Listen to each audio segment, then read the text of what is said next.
प्रिय साथियों नमस्कार। हमारे ज्योतिष रत्न केंद्र चैनल पर आप हमारे सभी प्रिय दर्शक गणों का बहुत बहुत हार्दिक स्वागत और अभिनंदन। मेरे प्रिय साथियों, मैं हूं आचार्य पंडित सर्वदानंद शर्मा। साथियों, क्या आप कभी ऐसा पर्व आपने देखा है जहां भगवान स्वयं रथ में बैठकर भक्तों के बीच में आते हैं? पुरी की रथ यात्रा भी एक ऐसा ही अद्भुत और दिव्य अनुभव है जहां आस्था, परंपरा और भक्ति एक साथ मिलती हैं। तो साथियों, आज हम करेंगे बात वर्ष 2025 की पुरी रथ यात्रा के विषय में। कब है रथ यात्रा, क्या है इसका शुभ मुहूर्त, किन राशियों के लिए रहेगी ये फलदायक ये जो यात्रा है, और क्यों पुरी की रथ यात्रा पूरे विश्व में इतनी खास मानी जाती है। तो साथियों, वीडियो को अंत तक आप जरूर देखिएगा, क्योंकि हम आपको बताने जा रहे हैं वो चमत्कारी तथ्य जो आपने शायद पहले कभी ना सुने हो। प्रत्येक वर्ष आषाढ़ मास की शुक्ल पक्ष की द्वितीय तिथि को उड़ीसा के पुरी में होती है भगवान जगन्नाथ जी की रथ यात्रा, जहां भगवान जगन्नाथ उनके भाई बलभद्र और बहन सुभद्रा भव्य रथों में विराजमान होकर श्री मंदिर से गुंडीचा मंदिर तक यात्रा करते हैं। रथ यात्रा में 3 भव्य रथ होते हैं। सबसे आगे चलता है भगवान जगन्नाथ जी का रथ, जिसे नंदी घोष या गरुड़ ध्वज के नाम से जाना जाता है। बीच में भगवान बलभद्र का रथ चलता है, जिसे ताल ध्वज के नाम से भी जाना जाता है, और सबसे पीछे चलता है उनकी बहन देवी सुभद्रा का रथ, जिसे पद्म ध्वज के नाम से जाना जाता है। तीनों रथ लकड़ी से बने होते हैं और हर वर्ष नए बनाए जाते हैं। रथ यात्रा की एक विशेषता यह भी है कि इन रथों को बनाने में कील या किसी भी प्रकार के कांटे का उपयोग नहीं किया जाता। शास्त्रों के अनुसार आध्यात्मिक कार्यों में कील या कांटे का प्रयोग अशुभ माना गया है। इसके अलावा भगवान बलभद्र और देवी सुभद्रा का रथ लाल रंग का होता है, जबकि भगवान जगन्नाथ जी के रथ का रंग पीला या लाल होता है। ये रंग और रथ की परंपराएं इस पावन यात्रा को और भी अधिक दिव्य बनाती हैं। लाखों भक्त इन रथों को खींचने के लिए उमड़ पड़ते हैं, क्योंकि ऐसा माना गया है कि रथ खींचने से व्यक्ति के पाप दूर होते हैं और मोक्ष की प्राप्ति होती है। इसीलिए यह यात्रा केवल धार्मिक आस्था ही नहीं, बल्कि सांस्कृतिक एकता और भक्ति भाव का प्रतीक भी बन जाती है।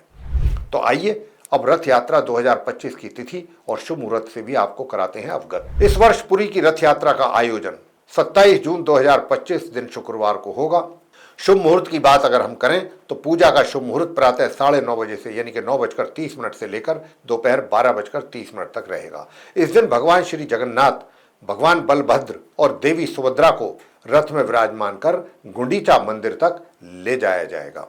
तो साथियों, वैसे तो यह यात्रा करीब 3 किलोमीटर की होती है, पर श्रद्धा और भक्ति में इसका दायरा नहीं मापा जा सकता। इस वर्ष भगवान जगन्नाथ जी की भव्य रथ यात्रा 27 जून 2025 शुक्रवार के दिन मनाई जाएगी। शुक्रवार का दिन मां लक्ष्मी जी का होता है, जो सौंदर्य, वैभव और समृद्धि की अधिष्ठात्री देवी मानी गई हैं। जब रथ यात्रा जैसे कि शुभ पर्व का संयोग लक्ष्मी वार के साथ होता है, तो इसका ज्योतिषीय प्रभाव और भी अधिक शुभ हो जाता है। इस बार की रथ यात्रा विशेष रूप से वृषभ, कर्क, कन्या, धनु और मीन राशि वालों के लिए अत्यंत शुभ फलदायक सिद्ध होगी। वृषभ राशि पर शुक्र की कृपा बनी रहेगी, जिसके कारण आर्थिक लाभ, पारिवारिक सुख और वैवाहिक जीवन में संतुलन बना रहेगा। कर्क राशि वालों को मानसिक शांति और आध्यात्म में गहरी रुचि होगी। कन्या राशि के जातकों को कार्य क्षेत्र में नए अवसर प्राप्त हो सकते हैं। उधर धनु राशि के जो जातक हैं, उनके लिए यह समय भाग्य वृद्धि और धार्मिक यात्राओं के योग लेकर के आ सकता है। जबकि मीन राशि वालों के लिए यह समय मन की स्थिरता और पारिवारिक सुख में वृद्धि का होगा। इसी दिन रथ यात्रा का दर्शन करना, भगवान जगन्नाथ जी का स्मरण करना या रथ खींचने का संकल्प लेना इन राशियों के लिए विशेष रूप से पुण्य और कल्याणकारी रहने वाला है। तो आइए अब चर्चा करेंगे रथ यात्रा से जुड़े उन चमत्कारी तथ्यों के विषय में जो आपने शायद पहले कभी ना सुने हो। सबसे पहले बात करेंगे तथ्य नंबर 1, क्यों निकाली जाती है रथ यात्रा। तो साथियों, पौराणिक मान्यता के अनुसार एक बार भगवान जगन्नाथ जी की जो बहन है सुभद्रा ने पुरी नगर के दर्शन करने की इच्छा व्यक्त की।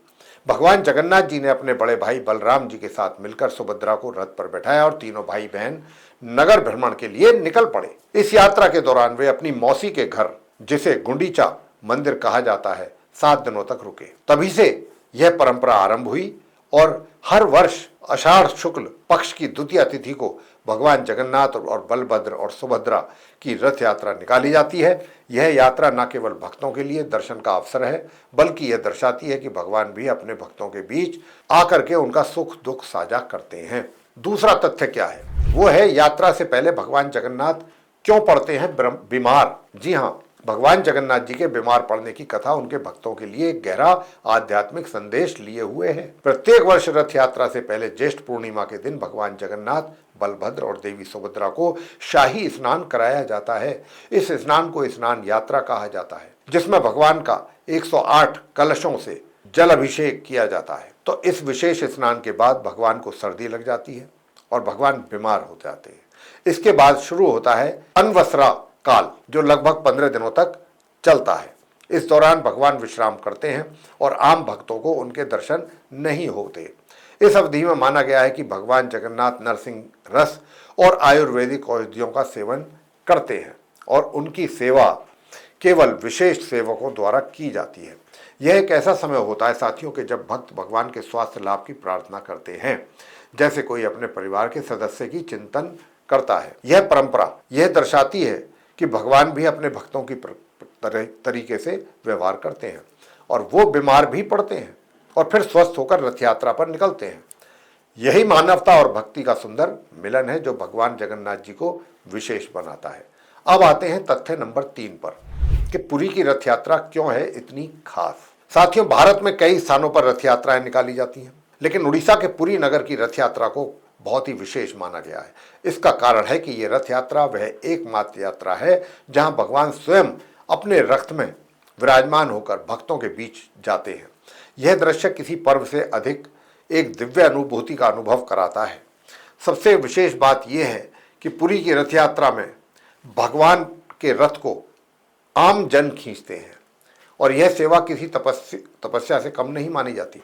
ऐसा माना गया है कि भगवान का रथ खींचना जीवन भर के पापों का नाश करना और मोक्ष का द्वार खोल देता है ऐसा करने से। इसी वजह से इस यात्रा को विशेष रूप से जग रथ यात्रा भी कहा गया है और इसीलिए पुरी की यह रथ यात्रा इतनी खास मानी गई है। आते हैं तथ्य नंबर 4 पर, कैसे एक राजा के स्वप्न से शुरू हुई यह भव्य परंपरा। तो ये परंपरा हजारों वर्षों से चली आ रही है। राजा इंद्रदुम्न को एक सपना आया था जिसमें भगवान ने उन्हें लकड़ी की एक अधूरी मूर्ति बनाने का आदेश दिया। यही मूर्ति आगे चलकर नील माधव के रूप में पूजी गई और फिर भगवान जगन्नाथ के रूप में प्रतिष्ठित हुई। इस दिव्य मूर्ति की स्थापना और रथ यात्रा की परंपरा ने पुरी को न केवल भारत में बल्कि पूरे विश्व में एक महत्वपूर्ण तीर्थ स्थल बना दिया है। पुरी की रथ यात्रा में सिर्फ भारत से ही नहीं बल्कि दुनिया भर से श्रद्धालु आते हैं, जगन्नाथ जी के दर्शन करते हैं। इस्कॉन जैसे संस्थानों के जरिए रथ यात्रा अब लंदन, न्यूयॉर्क, मॉरिशस जैसे देशों में भी मनाई जाती है, निकाली जाती है। परंतु पुरी की रथ यात्रा की भव्यता, ऊर्जा और दिव्यता का तो कोई सानिध्य नहीं। यहाँ हर वर्ष 10 लाख से ज्यादा लोग एकत्रित होते हैं। तथ्य नंबर 5, क्यों रुक जाता है भगवान जगन्नाथ का रथ, जानिए चमत्कारी वजह। तो साथियों, पुरी की रथ यात्रा केवल एक धार्मिक उत्सव नहीं बल्कि यह ऐसे चमत्कारों और रहस्यों से भरी हुई है जो भक्तों की आस्था की ओर भी गहरा कर देते हैं, उनकी आस्था को। रथ यात्रा के दौरान कई बार ऐसे अद्भुत दृश्य देखने को मिल जाते हैं जिन्हें वैज्ञानिक दृष्टिकोण से समझना थोड़ा मुश्किल हो जाता है। अक्सर ऐसा होता है कि रथ बीच रास्ते में अचानक रुक जाता है। हजारों लोग निकलकर उसे धक्का देते हैं, खींचने की कोशिश करते हैं, लेकिन रथ टस से मस नहीं होता। तब पुजारी भगवान से विशेष प्रार्थना करते हैं और विशिष्ट मंत्रों का जाप भी करते हैं।